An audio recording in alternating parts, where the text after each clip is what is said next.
capacidad de podernos entender, podemos sentirnos apoyados y con ellos entonces vamos a poder enfrentar el desafío. Entonces podemos ver que hay unos grupos y que el apoyo es indispensable de todos. Necesitamos comprensión y la clave fundamental para todo está en un concepto muy importante que es amor. Y para pensar en el amor necesitamos decir como el cantante Arjona: el amor es verbo, es acciones positivas en beneficio de las otras personas y no un sustantivo.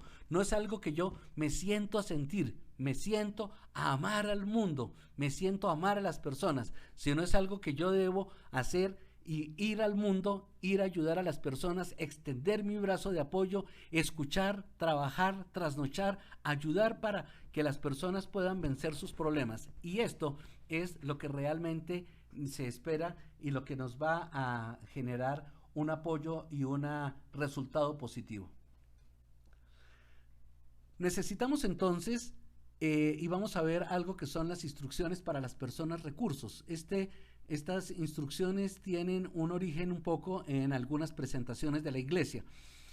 Lo primero que necesitamos es determinar si nosotros seremos parte del problema o seremos parte de la solución. Cuando nosotros hablamos esto, tenemos que hablarlo o entenderlo desde el punto de vista en el que nosotros nos encontramos. Es fácil que nosotros pensamos, el problema lo tiene el adicto, sí, pero yo como grupo de apoyo, yo como familia, yo como amigo, yo como iglesia, yo como sociedad, yo como vecindario, ¿soy parte del problema o soy parte de la solución? ¿Estoy solamente dedicado a criticar? ¿Estoy solamente dedicado a señalar? ¿Estoy solamente dedicado a juzgar? ¿O estoy dispuesto a ayudar? ¿Estoy dispuesto a hacer la parte que me corresponde? Entonces, lo primero que necesitamos es determinar que nosotros formamos parte del grupo de apoyo y que nosotros somos parte de la solución. Para esto es importante que nosotros desarrollemos una condición doble en nosotros. Lo primero es que nosotros podamos detestar el pecado o podamos detestar la adicción, pero que nosotros podamos amar al pecador o podamos amar al adicto. Esto es importante. Entonces, necesitamos entender que la persona y que su cónyuge y otros miembros necesitan entender que se les escucha. A veces nosotros solamente pensamos que es uno, pero ¿cuál es el proceso que está viviendo la esposa del adicto? ¿Cuál es el proceso que están viviendo los padres del adicto? Necesitamos escucharlos, necesitamos entenderlos y necesitamos entonces considerar cuáles son las preguntas que se deben hacer para ayudarles. Y nuestra ayuda debe estar destinada o debe estar enfocada a que las personas puedan escuchar y puedan expresar sus sentimientos, sus temores y dudas y preocupaciones, sabiendo que no serán juzgados por nosotros y sabiendo que la confidencialidad nuestra es algo fundamental, que nosotros no vamos a escucharlo para luego decirle a los vecinos, imagínense lo que me enteré, fíjense lo que pasó, porque eso destruye cualquier oportunidad de apoyo. Necesitamos ayudar a la persona, necesitamos hacer hincapié en que el Salvador tiene la capacidad de dar sanación personal a la persona involucrada en la adicción, a su cónyuge, a sus hijos y a todas las personas que están lastimadas. Y esto es importante porque necesitamos entender que es algo más importante o más grande de lo que nos imaginamos. Cuando solamente estamos trabajando con la persona y nos olvidamos de las demás personas, las heridas que quedan en la familia y que quedan en los demás involucrados hacen que ellos estén sintiendo que sus frustraciones impiden que el adicto pueda sanarse. Entonces necesitamos ayudar a que la sanación no sea solamente algo del adicto, sino que sea algo de todo el grupo de influencia. Necesitamos ayudar a las personas a que vayan a la expiación. Y esto es más que solamente aprender conceptos, es más que solamente saber que Dios nos ama, es solamente es más que tener un concepto académico que nos dice que Dios y que Jesucristo a través de su expiación en Getsemaní y en el Gólgota pagó por nuestros pecados. Necesitamos llevar a las personas a una expiación completamente personal y cercana a ellos. Necesitamos entender que las personas entiendan que tienen una relación con el sacerdocio y que tienen una relación con las ordenanzas y que de ellos, de esas ordenanzas y del templo hay una solución especial para ellos. Necesitamos darle apoyo a las personas. Las personas necesitan sentir que nuestro apoyo es genuino. Necesitamos ayudar a las personas, a la familia, a la esposa, a los hijos, a sentir que ellos no son responsables de esa condición, que tienen que padecerla y que tienen que ayudar, pero que no son los responsables. En caso de que haya maltrato, necesitamos hablar con los líderes porque la persona adicta no tiene derecho a maltratar a su familia y no podemos tolerarlo y no podemos permitir que esto ocurra. Existe un proceso que la Iglesia ha determinado. Este proceso es muy importante y encontrarán el manual en este video, en la parte de los comentarios, tan pronto lo hayamos editado. Este proceso es el proceso de 12 pasos que es adaptado del proceso de los... fue creado por los Alcohólicos Anónimos y implica entonces sinceridad y esperanza y confianza en Dios. Son los primeros 3 pasos que son los que nos permiten arrancar. Después necesitamos trabajar con la verdad, confesar, y a veces la confesión parece que no es necesaria, pero la confesión es indispensable. Y quiero decirles algo, y es que cuando trabajaba en el departamento de auditoría llegamos a una conclusión muy importante, y es que la Asociación de Contadores de Estados Unidos determinó que cuando un hombre está generando un desfalco en su empresa, el factor más importante para que él pueda superar y dejar de hacer esto es que lo confiese a su esposa. Así que la confesión es mucho más que un concepto religioso, es una cuestión que necesitamos entender. Entonces la confesión es importante, el cambio de corazón, la humildad, la búsqueda del perdón y la restitución y conciliación. Esto es el proceso. Estos 6 pasos son el proceso y los otros 3 es la responsabilidad diaria, la revelación personal y el servicio. Hermanos, necesitamos estos pasos, no los vamos a poder manejar nosotros. Podríamos convertirnos en personas que ayuden con esto en la medida en que seamos entrenados por personas profesionales y trabajemos con esto. Pero lo importante es que sepamos que existe, que es un proceso que se ha aprobado y que es un proceso que funciona. Vamos entonces ahora a escuchar a Jonathan.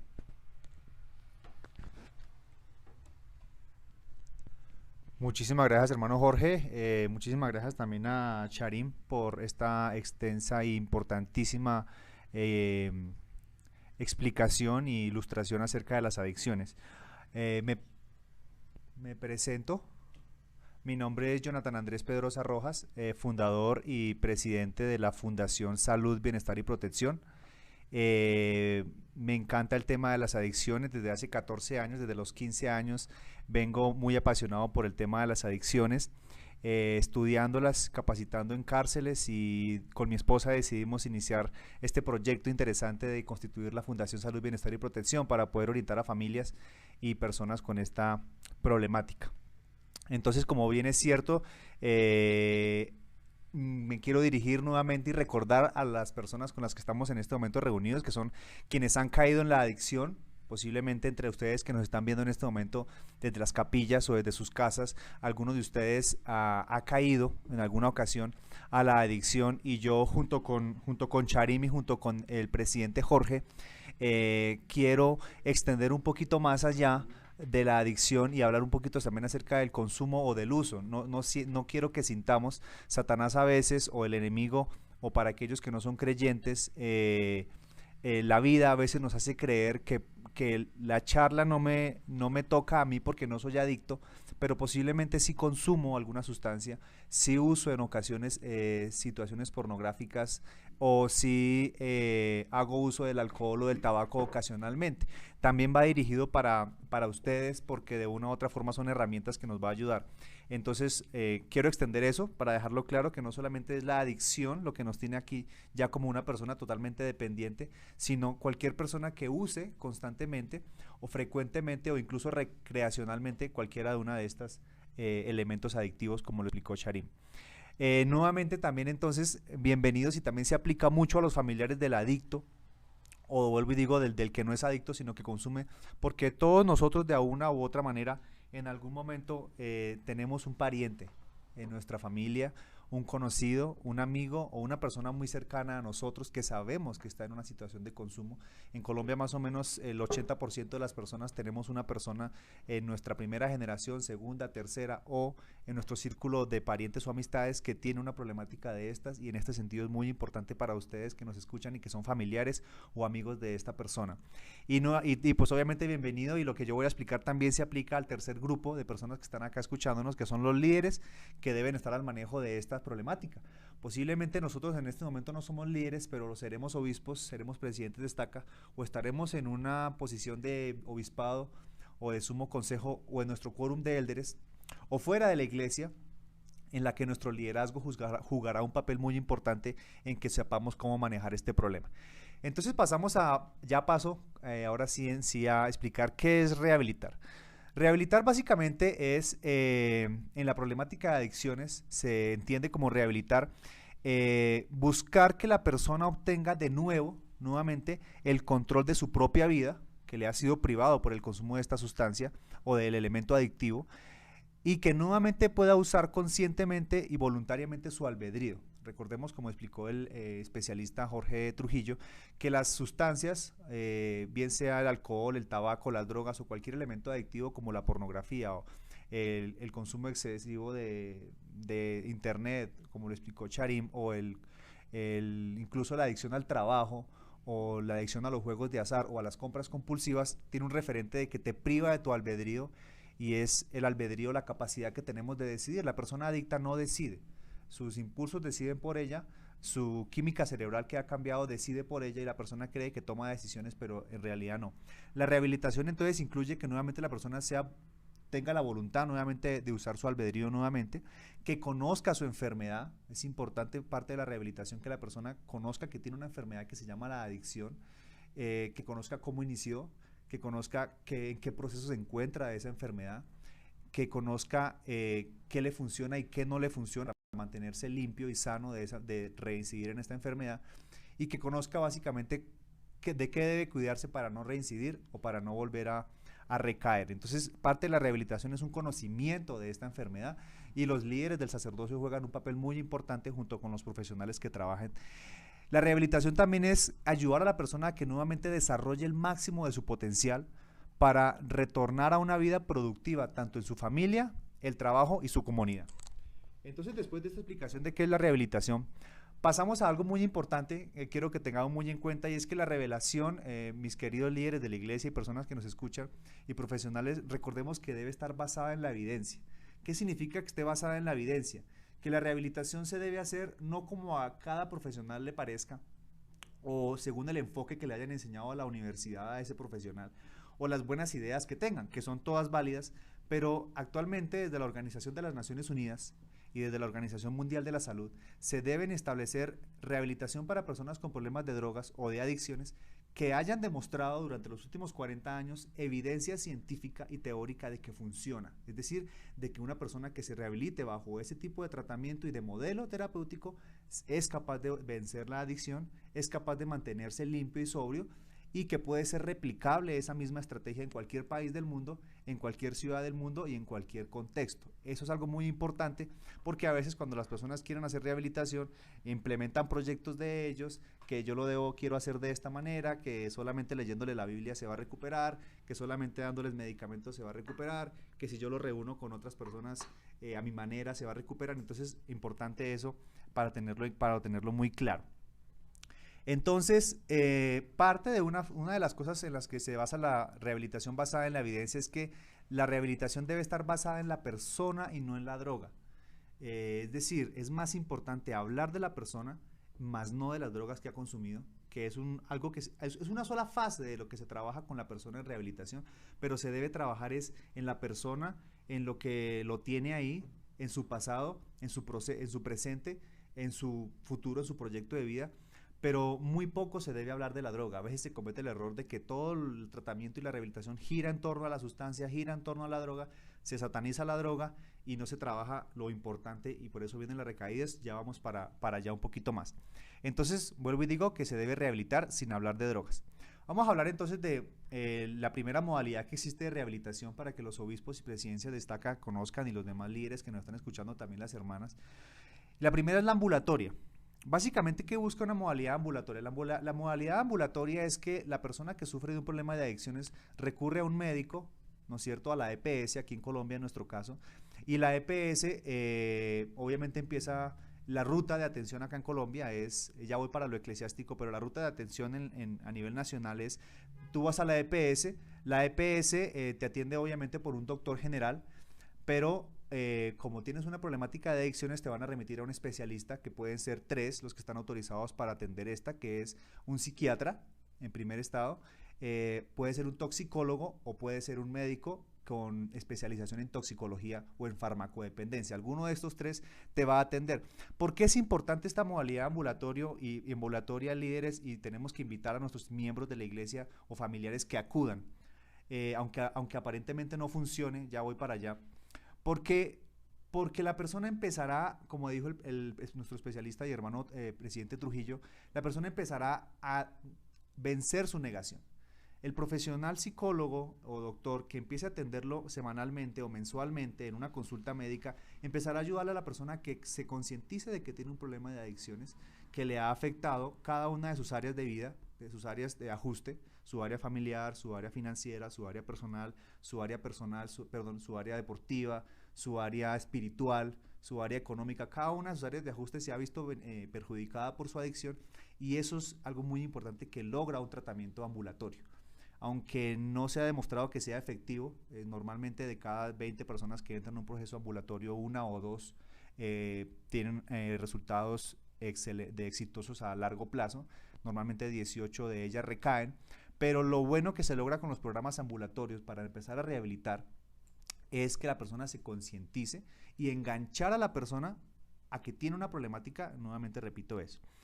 Y a la familia, ¿no? Algo importante que hace la modalidad ambulatoria es sensibilizar a la familia también, de que la familia es parte del problema, que no se trata de que se desembaracen del problema llevando al muchacho o a la muchacha a la clínica o al hospital o a la EPS, sino que ellos son parte fundamental de la recuperación, tanto de la adicción como tal, como de la recuperación. Entonces, eso es sensibilizar a la familia. Y otra parte importante es que identifica posibles comorbilidades. ¿Qué es una comorbilidad? A veces pensamos que la persona que tiene un problema de consumo de sustancias o es adicta a cualquier otro elemento adictivo como la pornografía o cualquier otro, sencillamente tiene ese problema, pero algo que nos va a ayudar el especialista es a identificar si correlacionado con este problema de consumo tiene también una esquizofrenia, un trastorno depresivo, un trastorno por estrés postraumático, dificultades de ansiedad, trastornos de control de impulsos, que son muy relacionados con la conducta adictiva y que deben ser trabajados paralelamente. Cuando no se identifican estos problemas, estas comorbilidades, estas enfermedades mentales paralelas a la adicción, hay una tasa de recaída muy alta y los tratamientos y la rehabilitación no funcionan. Entonces, los líderes es importante que tengan eso, posiblemente los miembros de la iglesia que ustedes conocen con adicciones, paralelamente a esa adicción tienen un trastorno mental de base o desarrollado por el consumo de sustancias, o no de base ni por el consumo, pero que se ha venido desarrollando en él. Entonces es importante y eso nos ayuda muchísimo la parte de la modalidad ambulatoria. La segunda modalidad que existe, que es muy importante, son las modalidades de grupo de apoyo, que ya lo explicó nuestro presidente y hermano Jorge, y es básicamente una de ellas, y vuelvo y digo que son basadas en la evidencia, y una de ellas son las modalidades de 12 pasos, que son básicamente grupos de apoyo, modalidades de grupo de apoyo en los que personas que tienen la misma dificultad de adicción se reúnen diariamente, en algunas ocasiones semanalmente, para recibir retroalimentación de las demás personas que están ahí, que también sufren de la misma enfermedad, o de familiares de la persona que está ahí. Y esto hace que se reciba un refuerzo social muy importante porque cuando la persona comunica sus sentimientos ante otros que sufren de lo mismo, se siente acompañado, no se siente solo, se crea más adherencia, ¿no? La persona se adhiere con más facilidad cuando recibe retroalimentación positiva de que no se siente solo y de que está acompañado, y al escuchar cómo las demás personas que están ahí han podido resolver su problema de adicción, pues eso le da herramientas que también las empieza a utilizar. Ejemplos de los grupos de 12 pasos está, por ejemplo, Alcohólicos Anónimos, Narcóticos Anónimos, y aunque no lo encontraron en la presentación, hay mucho tipo de grupos de apoyo anónimos, como Ludópatas Anónimos. Sí, presidente. Jonathan, ¿qué significa Anónimos? ¿Por qué se usa Anónimos?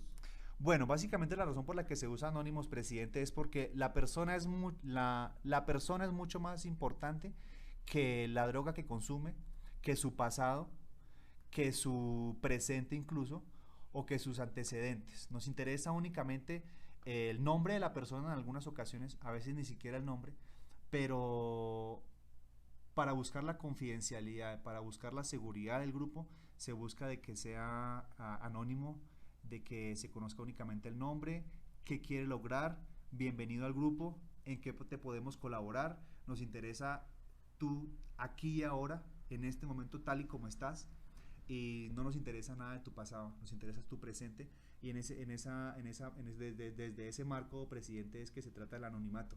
Entonces, el presente como semilla del futuro.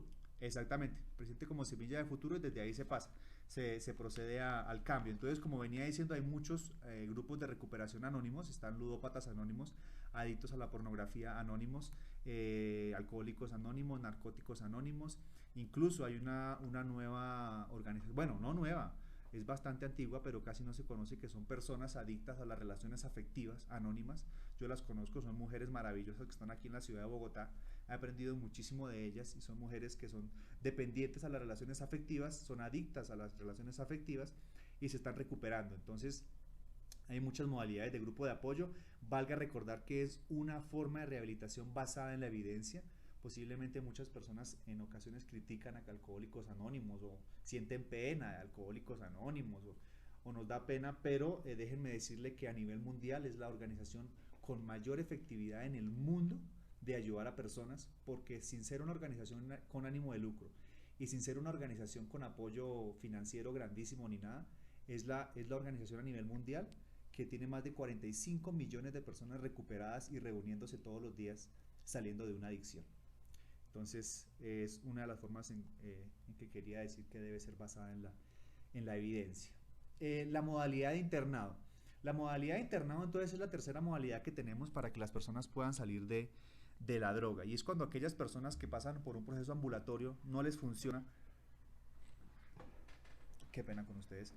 No les funciona por alguna razón, requiere ser internado dentro de una institución en la que reciba atención especializada de manera constante, tanto de día como de noche. Coloco aquí que la adicción no es una gripa ni una tos, porque a veces pareciese que la tratáramos como tal y la subestimamos, de que es una gripita que posiblemente con un vasito de agua de panela caliente con limón o con ciertos pañitos de agua tibia se va a curar. Y la adicción, vuelvo y repito, es una enfermedad crónica, una enfermedad del cerebro. La química cerebral cambia y se demora muchos años en volver a retomar su funcionalidad química natural con la que nacemos los seres humanos, por la gran exposición a agentes externos, que es la droga. Bueno, no quiero entrar mucho en eso, pero se cambia la forma en que trabaja la dopamina especialmente, y eso dura muchísimos años para que se vuelva a tranquilizar. Por eso no es una gripa ni una tos y debe ser trabajada interdisciplinariamente en la modalidad de internado. Entonces, vuelvo y repito de que se requiere un ambiente controlado cuando la persona ha intentado por muchas veces salir solo por sí mismo y no lo ha logrado.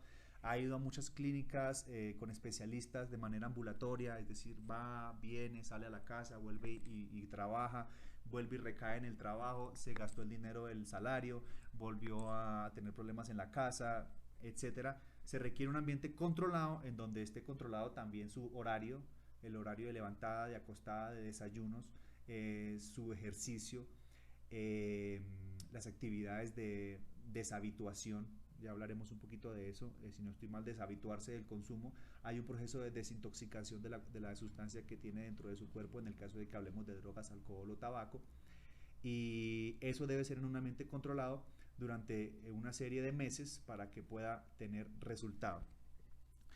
Y otra de las razones por las que se debe manejar la modalidad de internado es porque, como explicó Charim y el presidente Jorge, las personas que son adictas o que consumen lo hacen por una serie grande de factores que están a su alrededor. Entonces se deben trabajar todos esos factores que mantienen la adicción y que hacen que la persona reincida constantemente. Muchas personas, no todas, pero gran cantidad de personas requieren un ambiente controlado por lo menos por unos meses, en donde se le puedan trabajar esos factores que hacen que le han privado a la persona de tomar decisiones y de usar bien su albedrío y los hacen recaer constantemente. Eso hace la modalidad de internado. ¿Cómo qué factores se trabajan? Entonces tenemos, por ejemplo, los factores familiares. Coloqué ahí la persona como chivo expiatorio.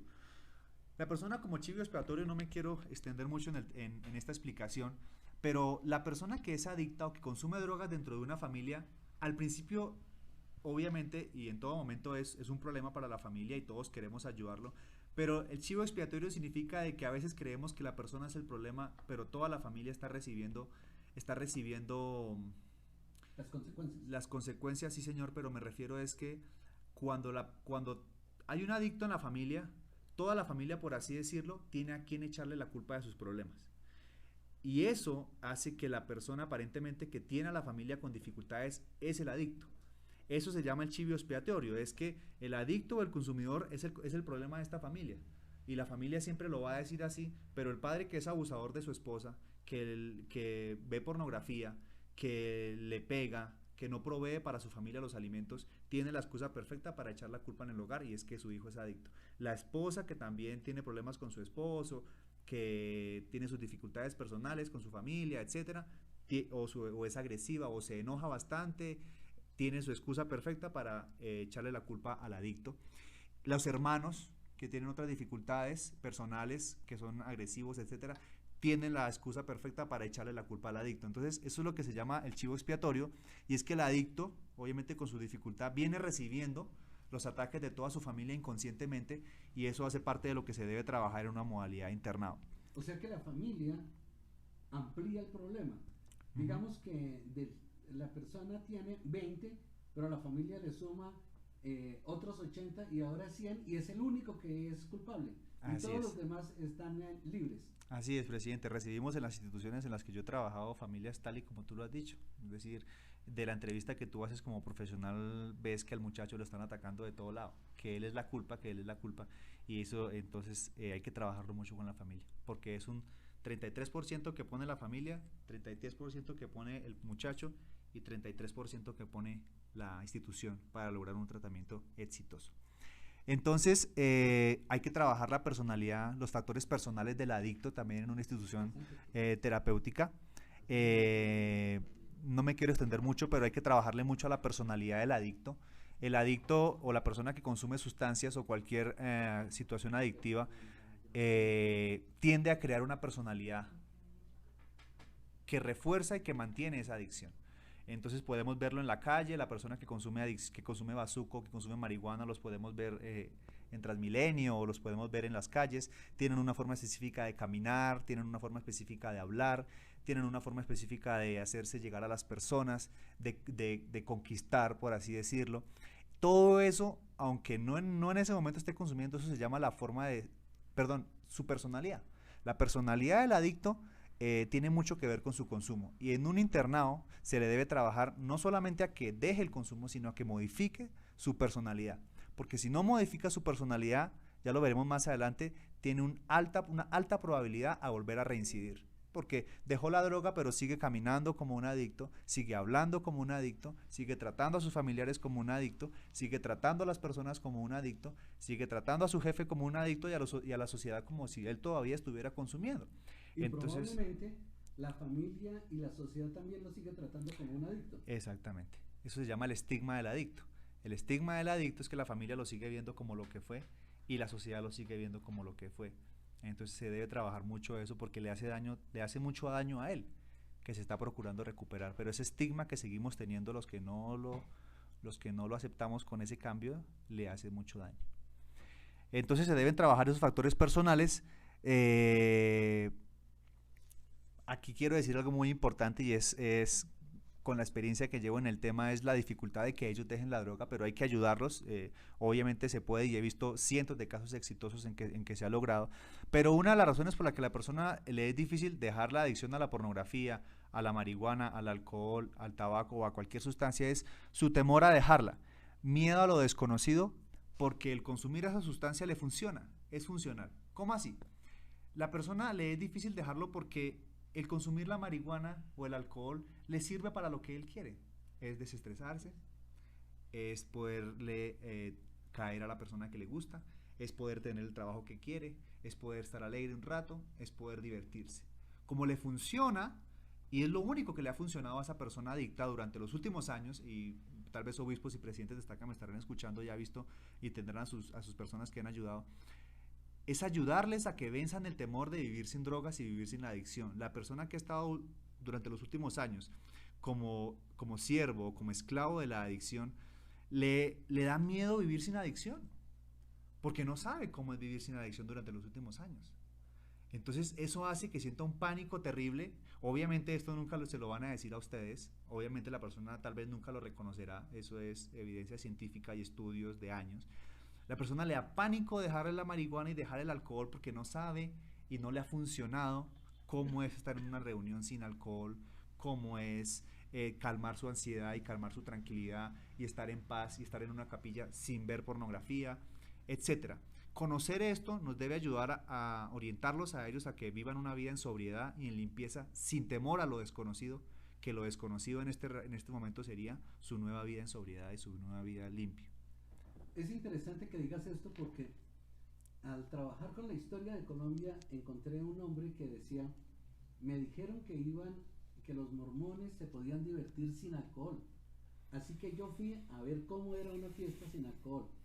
Y durante 8 años estuvo asistiendo a la iglesia hasta que dijo, efectivamente se pueden divertir sin alcohol, y ahí decidió aceptar la iglesia. Muchas gracias, presidente Jorge. Imagínate, tú acabas de dar un ejemplo claro de eso. Él tomó 8 años para vencer ese temor que él tenía y tuvo que recibir muchos ejemplos de cómo lograrlo. Entonces es muy claro eso. Bueno, los factores contextuales que no me tendré ahí, y los factores laborales, que también hay personas que para rehabilitarse deben cambiar de trabajo. Hay trabajos en los que nunca debe volver a trabajar. Por ejemplo, personas que son adictas a los inhalantes, a los disolventes como la gasolina, el éter, el pegante.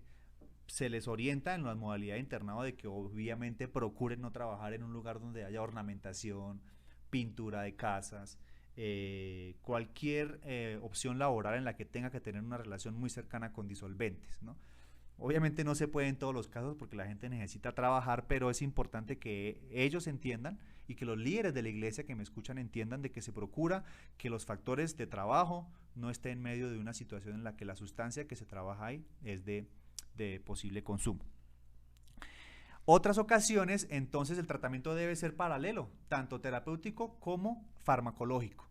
Entonces, en ocasiones, según el toxicólogo, el médico especialista o el psiquiatra, el tratamiento de la recuperación de adicciones se debe trabajar tanto en todo lo que he mencionado, con apoyo de psicólogos, especialistas, trabajo interdisciplinario, pero también con ciertos medicamentos controlados que le sirven a la persona para manejar su ansiedad, para en ocasiones desintoxicarse, en ocasiones deshabituarse al consumo, en ocasiones manejar las comorbilidades que pudieron haber sido identificadas.